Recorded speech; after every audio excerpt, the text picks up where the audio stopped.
Welcome to Speak Out with Sandy Galef. I'm Sandy Galef, a member of the New York State Assembly, representing parts of Northern Westchester and parts of Putnam County. And today I have such a very special guest with me, a very special radio personality that so many of us have heard early in the morning and seen at different events. And I'm so glad that Kacey is with us today. Kacey Morabito, Grion, welcome. Thank you so much. I am delighted to be here. And Kacey is on WHUD early in the mornings. Yes. How early in the morning are you there at the radio station? The show airs from 5:30 till 10. The alarm goes off a little bit after 4. Oh, wow. Yeah. So your whole life is so different than mine. Yes. You really have to get to bed fairly early. As often as I can. Right, right. 7:30 sometimes. Oh, that's great. Right. I need to be heading towards the bed before 8 o'clock most of the time.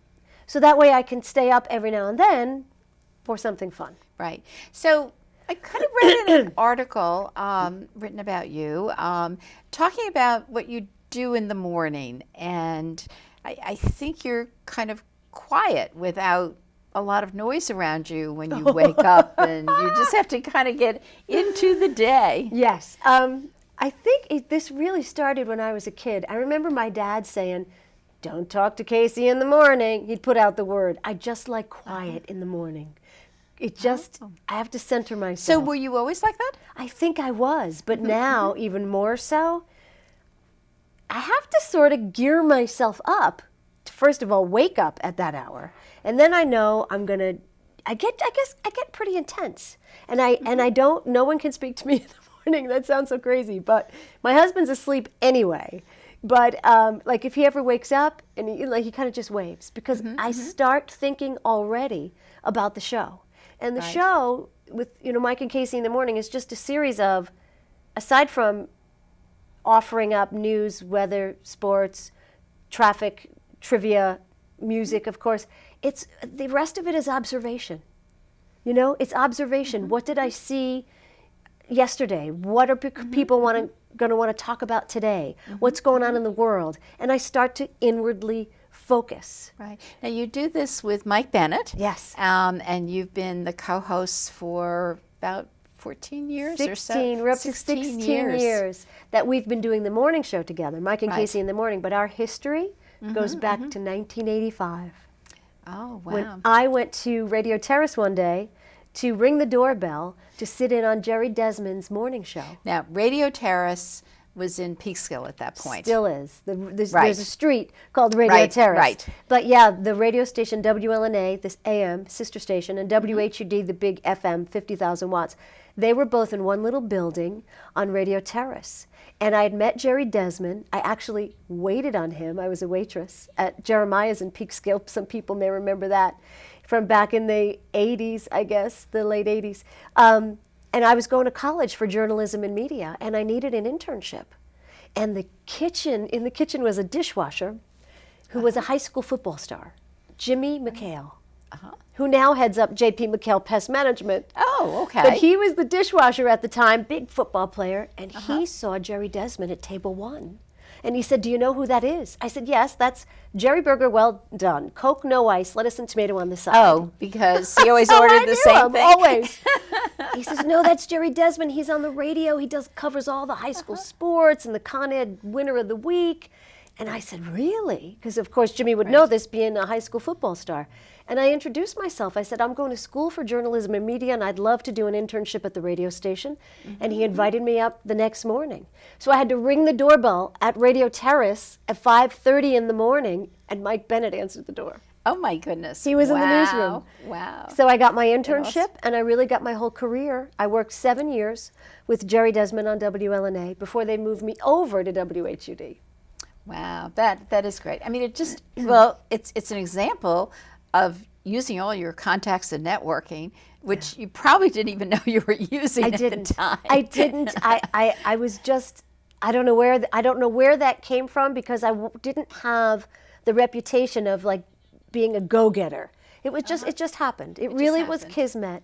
And Jerry Desmond. But you have to take advantage of that. Yes. And even if you weren't the one to promote it, it's a wonderful example of if somebody's trying to help you, just go in that direction. And what Jerry taught me was he opened the door for me. Well, actually, literally, Mike Bennett opened the door for me because Jerry was busy at work when I showed up at the station. But what it taught me was whenever any kid or adults says, I'm interested in radio, I say, as long as I'm here, the door's open. Come up, bring your family, I'll give you a tour, I'll talk to everyone I know, because that's how I'm here. Right. That's why I'm here. What do they allow an intern to do? Ooh, interns at the radio station, we don't have as many as we used to. We really don't, because it's different. There was a time, especially on an AM station, you needed interns. I would do everything, mostly go to the copy machine, answer the phone, take notes, call people back. I did everything. I learned every aspect of the business in every department, help write commercials. But today, so many people, not only in radio but everywhere, one person does the job of three people, and everything, it's not like we have any need for any, especially with computers. That's true. Things like yes, that. Everything is faster. The contact is different. We don't have a lot of need for somebody to fetch us things or look things up for us because everything is so immediate. So we don't have as many interns as we used to. We have they're few and far between, but if they get to the radio station, they get a good education. Right. So they'll do things like they'll file for me. They'll file birthdays for me, or they'll check that my files are right. I'll have them sometimes just go through the newspapers and I'll say, circle things that look interesting to you, that you'd like to hear on the radio. So I have to tell you a wonderful story. It happened with my daughter, and she was an intern for a very short time. At the radio station? At the radio station. And she was assigned, because she wanted to go into journalism and media work, which she ended up going into law school, and she's in the courtroom. So somewhat the same thing. But she was assigned up to West Point. They needed somebody to go up to West Point and do a story on all the hair cutting. Because when you first get to West Point, everybody's hair is cut. And she was up there, but I got the phone call saying, I can't find West Point, Mom. That was well before we had Did she ever make machinery. She did, and she had a wonderful story, and she really loved it. It was just for a short period of time that she was interning, but it was really, really very special for her. So they sent her to West Point with the microphone and the tape recorder. Yes, they must have really been desperate for, sometimes there's so many news stories. Yes. It's hard to get people out. And stringers, we used to have lots of stringers. And now the way the business is, we don't have a lot of stringers anymore. People can send their story in an email. Right. But now I have to tell you my West Point story because I had forgotten it. So I did my internship and I was working with Mike Bennett in the newsroom, and it was a West Point graduation. And he said, we're going to come and you're going to watch the graduation. He was like a gruff news guy. You're going to watch the graduation, and then, when they're graduated and they throw their caps up in the air, I want you to record a 1-minute voicer to set the scene. I'm here at West Point, and the graduation has just commenced or ended, and I'm supposed to set the scene. And the moment came, and I'm all ready, and they threw their caps up in the air, and it was so beautiful. I just started to cry. Oh my goodness. I got no tape whatsoever, and it was a moment because I realized I am not cut out for the newsroom. Put me on the music side. That's a learning experience. I'm not cut out for the newsroom. I just thought it's so beautiful. Look at the hats. Well, so how far? I mean, the emotions, your emotions, and your views on different things can sometimes collide with the professional side, I suppose. And so you're saying it happens less in the type of position that you have now than it might have been out in the news field. The only time it happened was the day of the September 11th attacks. That was the only time my emotions got in the way. And I'll tell you, it was because it stays with me. Mike Bennett, because he is an old-time newsman and he's my partner. He has a lot of history in the news department. He said right away, like I think even before the second plane hit, this is an act of terrorism. And he said it on the air. And I froze. I was like, you can't do that. You can't just say that. You can't, CNN isn't saying it. How can we say it? And I literally froze, which you really can't do on a two-person show. But he was absolutely right. His instincts were absolutely right on. And I remember in the days after that, there were times when I tried to speak and I would cry. But that was the only time in all these years that emotions ever got involved, because for the most part, when I am on the air, I'm not there as me. I mean, I am very much me. I'm very much myself on the air, but I'm not there for me. So I really put my emotions aside. And what I often say is, I'm still a waitress. I just serve different things, but I am literally there to serve. So if I am there to wait on you or anyone else that's getting up in the morning, I take it very seriously. I bring my best self to the game, because that's what people getting up in the morning deserve, the very best me I can muster up. But I keep my feelings completely to the side. And I've done it for so many years, it's gotten easy. Right. So in the morning when you wake up really early and you're getting ready to go to work, do you know what you're going to be talking about that morning? Is it all planned, or? We always know what we're going to do. You do? Okay. We always know what we're going to do. We have a roadmap, and we Okay. write it the day before. Because we know at 6:15 we're going to give you tickets to Playland. At 7:15 we're going to talk about the latest concert at Bethel Woods. 6:45 you're going to get your horoscope. 7:45 you're going to get your birthday. News at the top and bottom of the hour. Traffic 4 times an hour. That's laid out. Everything else just happens. Just happens. And Mike and I don't speak in the morning. Mike Bennett and I don't speak in the morning. I'm in the studio already. He comes in, and we don't do, good morning, how are you, how was your day? None of that. Everything that happens on the air. So it's more spontaneous. Oh, that way. absolutely. Right. Otherwise, I suppose you could just, it's too organized. Yeah, you can too not lose spirited. the magic in the rehearsal.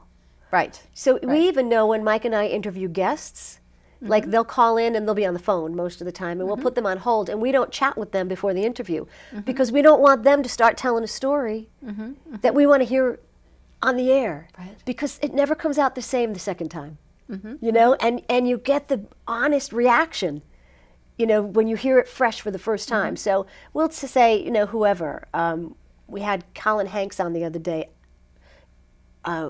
Tom Hanks' son is also an actor, and he's he's writing and doing a bunch of different things. So it's, you know, hi, Colin, how are you? Hold on. And then we don't go to him till we're ready for him. And they can be from any place. I mean, Anywhere. anywhere. California, Right. they're getting up really early to be on our show. They're from anywhere, Right. all now, over. So is it one of you, either you or Mike, is the lead in that interview, or it doesn't really matter? You go back and forth? It doesn't really matter. We go back and forth. And then if we don't air it live, we're taping it, and then it's in the editing. We just find out, well, you know, my question was really stupid. Use your question. Or I like the way he laughed when you said that. So it's just, you know, you make art when you have to edit. It's art. Right. So what are some of the memorable interviews that you've had? Oh my gosh, so many. Both good and maybe some that were difficult? The most difficult one was Simon Cowell in his heyday. American Idol was at its hottest, and he was really cutting and acerbic. Remember that Simon Cowell? He's since mellowed. He's a much nicer man. But at that time, he would be insulting and rude, and I didn't want to talk to him. Oh, so to you he'd be insulting and rude, or anybody? To the singers on his show. Okay. And I was like, I don't want to talk to this man because he scares me. So the interview was live, and he's on the phone from California or London or wherever he was, and Mike and I are talking to him, and I'm really holding back. I'm really, like, hardly participating. And then towards the end of the interview, it's only 5 minutes, I felt a little more comfortable, and I spoke up. And he says, oh, Kacey, nice of you to participate. You were a bit pathetic in the beginning. Oh. And I thought, I just got insulted by Simon Cowell. Okay, pretty cool. But he meant it lovingly. So that was one of the more awkward ones. I remember talking to Julie Andrews and just... I just watched again, you know, the wonderful can you imagine? Sound of Music. The Sound yes, of Music. Right, yeah. And to be able to thank her. I mean, I've thanked all of my heartthrobs and heroes, Right. you know, from Julie Growing Andrews up, to, yes. you know, Bobby Sherman and Donny Osmond. We've had them all on the air, you know, in their Right. 40s and 50s. And oddly, one of the most memorable was Henry Winkler, the Fonz. He was so inspirational. He's such an amazing man. And he said to me, I said to him, how have you managed to have such a long career? I mean, he started out as Fonzie. Now he's still in movies and he's writing children's books. And he said, Kacey? And I said, the Fonz just said my name. You know, that part of you inside just goes. He said, Kacey, I live my life by 2 words, tenacity and gratitude. Tenacity gets me where I want to go, and gratitude does not allow me to be angry along the way. Oh, Now, very and that's good message. verbatim. Right. So you talk to people like that, and then you walk out of the studio and your feet don't hit the ground. You're like, wow, that was good medicine. Really good. So how long are these interviews usually? Are they Taped. They're Just, 10 you know. minutes, because these people on the other end are in a studio, and they are calling probably a dozen different stations. So they're taped 10 minutes, or sometimes they're live 10 minutes, and that's it, because they're going to hang up and call the next station and hang up and now? call the Do next you have station. to reach out to them, or is that through the whole media press communication? The whole media core? press communication bookers, you know, the people Right. are always pitching us day after day after day. Not always for the super big stars, but for, you know, a lot of people. Will you speak to this person? Will you speak to that person? The comedian Rob Schneider, I just got pitched for him today, and then it got canceled. And that happens a lot too. Right. Now, are they having shows in an area, or they have a movie coming out? With Rob Does that Schneider, all relate? yeah, he relate had to this? a new Netflix series coming out. So they're promoting his Netflix. You know, Right. when there's TV shows, when the seasons are new, they'll let us talk to different TV stars to promote the TV shows. Right. Movies, concerts. Yeah. Right. So how about the elected officials? Oh my gosh! Oh, Why do don't they- we have you on more often? No, I just wondered what happens with. We used to have more, but not public as- affairs right. programs. We would dedicate on our AM station, WLNA, the whole noon hour. Every day was public affairs. And what has happened? I don't know. The industry changed. The newsroom Maybe people weren't as interested. You know, don't you? I mean, you must do surveys to find out what's. I think people are interested. Absolutely. But I also think now people get their news in so many different places. And I think for the radio industry, a lot of radio stations had to make a choice. Is it going to be music intensive, or is it going to be information intensive? And I think for HUD, they chose music intensive because we did do a survey once.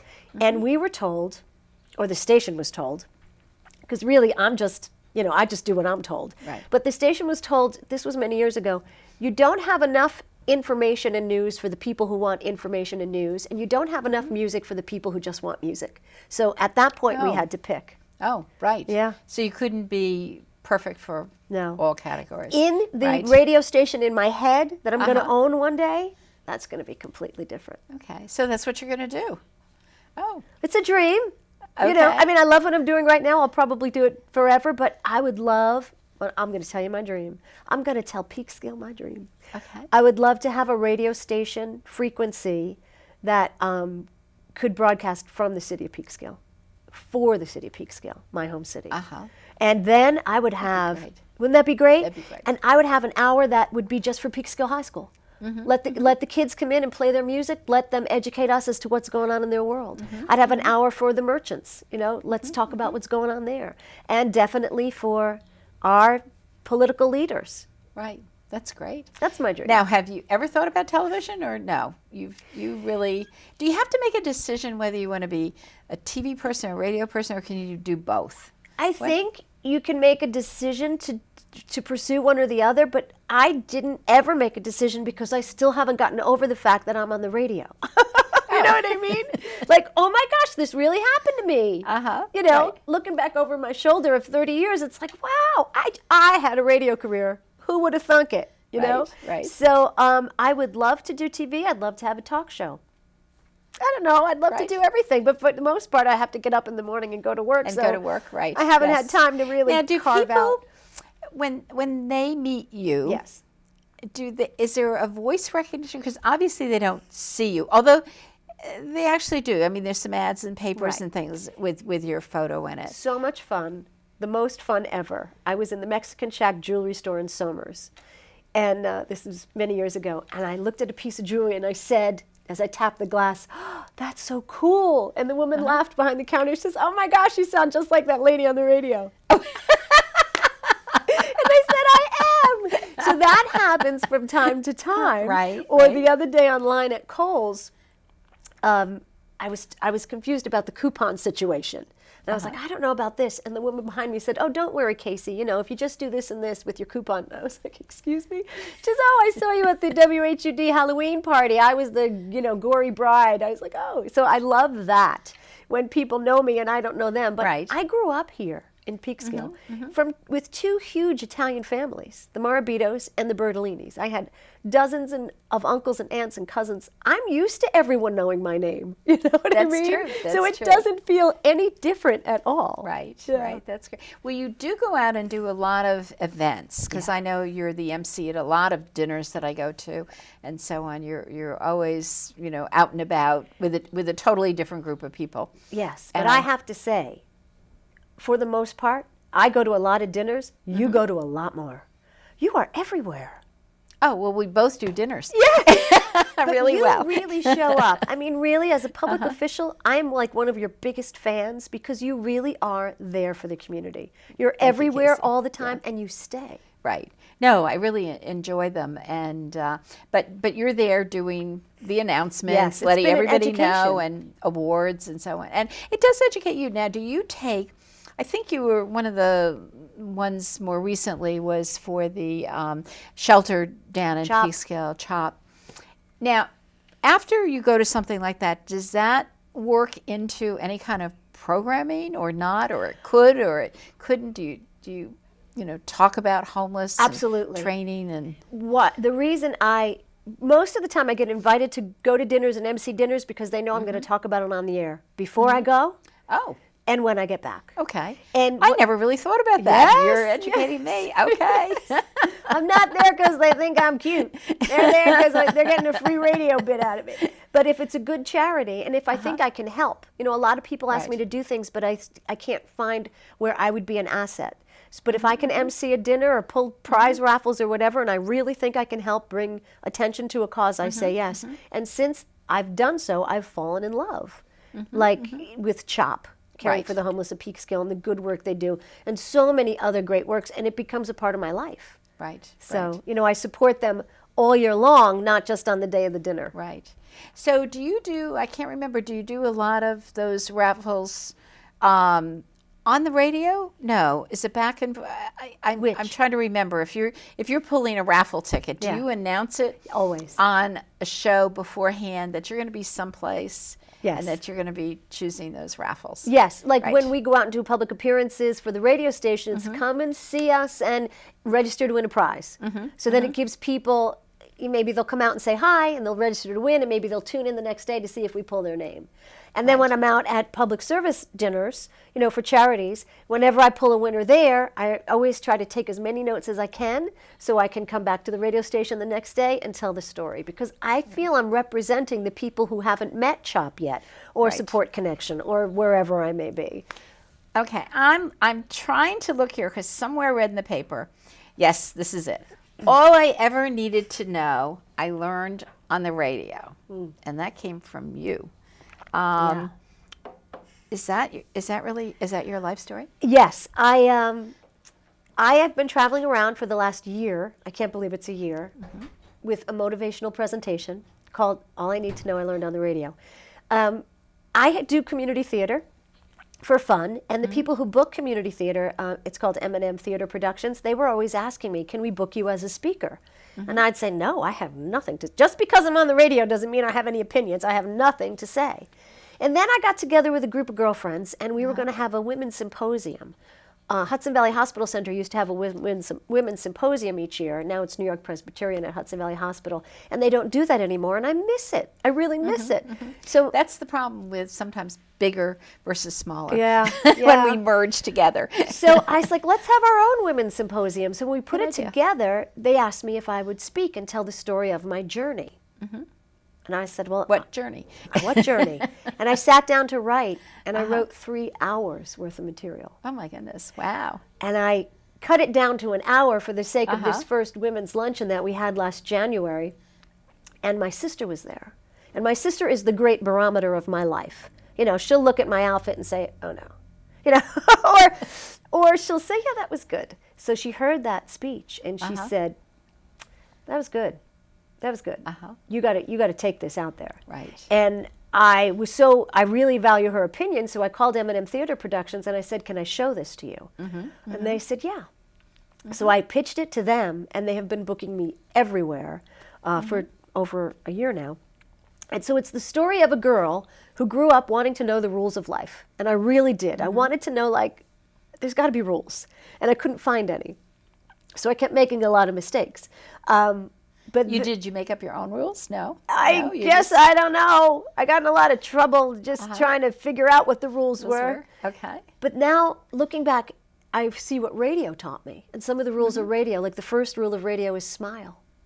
When you smile, your voice is warmer. Oh, okay, because nobody's looking at you. Yeah.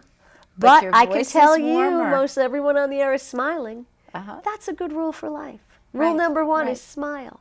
Rule number 2 in radio is keep moving forward. You never back up and say, well, what we were just talking about 15 minutes ago. No, you reintroduce it. You keep moving forward. That's a good rule for life. Right. You always know where you're going. We plan it out. Where are we going next? That's a good rule for life. So I have this wonderful, I enjoy doing it. I don't know if it's wonderful to watch, but it's an hour-long presentation, and there's musical clips, 30-second musical clips, like 6 of them in the show, that I ask the audience to sing along.